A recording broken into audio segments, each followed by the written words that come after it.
ஜெய்பீம். நமது பகுஜன் சமாஜ் உறவுகளுக்கு பணிவான வேண்டுகோள். அண்ணாந்து எச்சி துப்புவது யார் மீது விழும் என்பது நன்றாக தெரியும். உறவுகளே, பகுஜன் சமாஜ் கட்சியினுடைய மாநில தலைவர் அருமை அண்ணன் டைனமிக் லீடர் அன்னியார் திருமதி ஆம்ஸ்ட்ராங் அவர்களுக்கு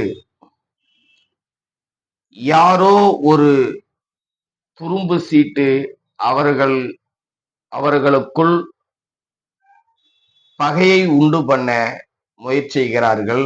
அந்த முயற்சிக்கு நாம் இடம் தருவது தவிர்க்க வேண்டும். சில யூடியூப் சேனல்கள் தற்குறித்தனமான உயர்திரு ஆனந்தன் அவர்கள் மீது அவதூறான செய்தியை பரப்புகிறார்கள். நன்றாக தெரிந்து கொள்ளுங்கள். அவருடன் பழகியவர்கள், அவருடன் இருந்தவர்கள் இந்த பகுஜன் உறவுகளுக்கு நன்றாக தெரியும். இந்த பகுஜன் சமாஜ் கட்சியினுடைய தமிழ்நாடு மாநில தலைவர் பதவி அவர் கேட்டு எங்கும் சென்றதில்லை. ஆனால் பதவி உத்தரப்பிரதேசத்தில் இருந்து மாயாவதி ஜி அவர்கள் பதவியை அவர் தந்தார்.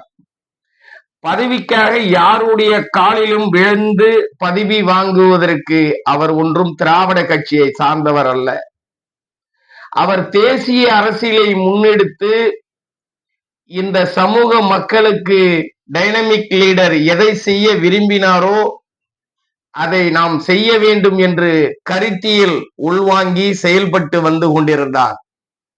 ஆகவே நண்பர்களே, தயவு கூர்ந்து நீங்கள் புரிந்து கொள்ளுங்கள்.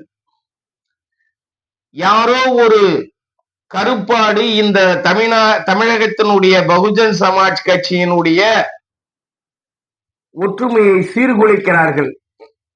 அருமை அண்ணன் டைனமிக் லீடர் ஆம்ஸ்ட்ராங் எப்படி வளர்த்து 15 ஆண்டு காலம் இந்த கட்சியை கட்டுக்கோப்போட வைத்தாரோ அதை விட 100 மடங்கு அவர் அந்த இறப்பில் இந்த கட்சி வளர்ந்து உள்ளது.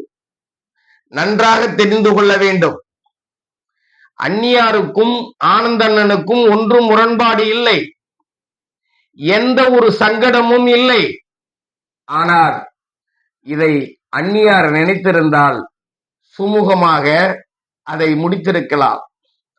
அண்ணாமலை மன்றத்திலே அருமையண்ணன் டைனமிக் லீடர் ஆம்ஸ்ட்ராங் அவர்களுடைய புத்தக வெளியீட்டு விழாவில் ஒருவர் மாநில தலைவர் என்று பாராமல் அண்ணன் ஆனந்த் அவர்களை இழிவாக பேசிய போது அன்னியார் அந்த மேடையிலே இருந்தார். அன்றே அன்னியார் எழுந்து கூக்குரலிட்டு, இது போன்ற ஒரு தமிழகத்தினுடைய தலைவர், நாம் அவர் வழியில் செயல்பட வேண்டும், யாரும் அவதூறான பேச்சுகள், தவறான பேச்சுகள் செயல்பட வேண்டாம், பேச வேண்டாம் என்று கூறியிருந்தால் இந்த பிரச்சனைக்கு எப்பயோ முற்றுப்புள்ளி வைத்திருக்கலாம். இன்று ஒரு யூடியூப் சேனலில் வெளிவருகிறது, சில தற்குறிகளே ஆம்ஸ்ட்ராங் அண்ணனுக்கு எவ்வளவு சட்ட ரீதியான போராட்டங்களை தந்திருக்கிறார் ஆனந்தண்ணன் என்று உங்களுக்கு தெரியுமா? ஆனந்தண்ணன் இன்றுதான் பணம் படைத்தவர், வீடு கட்டியவர், பங்களா கட்டியவர். அரசியலுக்கு இந்த தலைவர் வருவதற்கு முன்பே அதிகாரங்களை அவர் உழைப்பிலிருந்து எடுத்தவர். உச்ச நீதிமன்ற வழக்கறிஞராக இருக்கும் போதே இதையெல்லாம் அவர்களுக்கு தேடி வந்தது. சில யூடியூப் சேனல்கள் சம்பாதிக்க வேண்டும் என்று தவறான செய்திகளை ஒளிபரப்புகிறீர்கள், அது குற்றம். அரசியல் கட்சிகளில் உள்கட்சி பூசல் எந்த அரசியல் கட்சியில் இன்று இல்லை? அனைத்து இந்திய அண்ணா திராவிட முன்னேற்ற கழகத்தில் இல்லையா? பாமகவில் இல்லையா?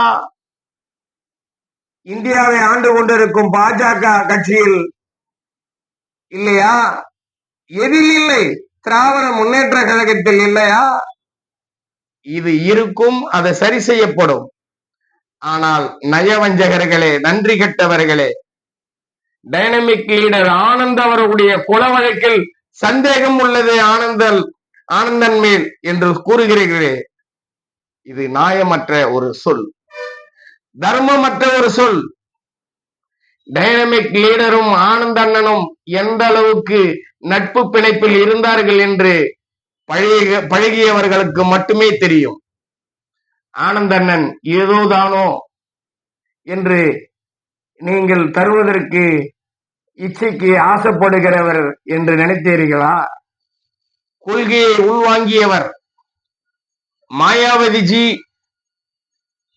டைனமிக் லீடர் இறப்புக்கு பிறகு யார் தமிழகத்தினுடைய தலைவராக வர வேண்டும் என்று ஆய்வு செய்யும் போது முதலிடத்தில் இருந்திருக்கிறார் ஆனந்த் அண்ணன்.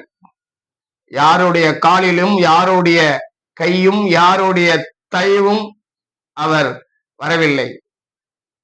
நேராக உத்தரப்பிரதேசத்தில் உள்ள 5 முறை முதலமைச்சராக இருந்த அம்மையார் மாயாவதிஜி அவர்கள் நேரடியாக தேர்ந்தெடுக்கப்பட்டவர். ஆகவே உங்களிடம் நான் சொல்ல கடமைப்பட்டிருக்கிறேன். உங்களிடம் நான் இந்த விஷயத்தை சொல்ல கடமைப்பட்டிருக்கிறேன். தயவு கூர்ந்து ஆனந்த் அண்ணன் அவர்களை சேற்றைவாரி பூசுவதாக எண்ணி நீங்கள் அதில் விழுவதாக நான் எண்ணுகிறேன். எனவே தயவு செய்து பகுஜன் சமாஜ் கட்சியினுடைய மாநில தலைவர் அருமை அண்ணன் ஆனந்தன் அவர்கள் என்றைக்காவது எப்பொழுதாவது மூர்த்தி அண்ணன் காலத்திலிருந்து அண்ணன் ஆம்ஸ்ட்ராங்குடைய பழகிய காலத்திலிருந்து அவர்கள் ஒரு சிறு கருத்து வேறுபாடு முரண்பட்டு இருக்கிறதா? இல்லை அவர்களுக்குள் ஏதாவது சின்ன சலசலப்பு ஏற்பட்டு இருக்கிறதா? பேச வேண்டும் என்று நீங்கள் கங்கணம் கட்டி பேசிக் கொண்டிருந்தால் அது எந்த ஒரு விதத்திலும் உயர்திரு மாண்புமிகு ஆனந்தன் அவர்களை பாதிக்காது என்பதை நான் தெரிந்து கொள்ள கடமைப்பட்டிருக்கிறேன். தயவு செய்து வைத்தெரிச்சலாக உள்ளது. ஒரு தொண்டனாக, பகுஜன் சமாஜ் கட்சியினுடைய ஒரு தொண்டனாக, அன்பு அன்பனின் தம்பியாக எங்களுக்கு வைத்தெரிச்சல் உள்ளது. அந்த வைத்தெரிச்சல் அவர் மீது நீங்கள் பூசும் கரையை துடைப்பது எங்களுக்கு எளிது. ஆனால் பூசிவிட்டு நீங்கள் மறுபடியும் இந்த உறவு ஆடுவது, இதையெல்லாம் நாகரிகமற்ற செயலாகும். ஆகவே பகுஜன் சமாஜ் கட்சி தமிழகத்தில் காலுண்டு விட்டது, வேறுண்டு விட்டது என்று சிலர் எண்ணி இந்த கட்சிக்குள் ஏதோ ஒரு சலசலப்பு ஏற்படுத்தி அந்த மாநில தலைவருக்கும் அந்நியார் அவர்களுக்கும் ஒரு பிரச்சனையை உண்டு பண்ணி இந்த கட்சியை வளரவிடாமல் தடுப்பதற்கு எங்கேயோ ஒரு சக்தி செயல்படுகிறது.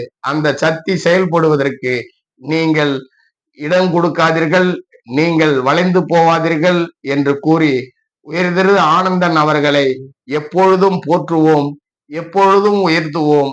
அவர் பின்னால் நாம் எப்பொழுதும் களப்பணி ஆற்றுவோம் என்று கூறி ஜெய் பீம்.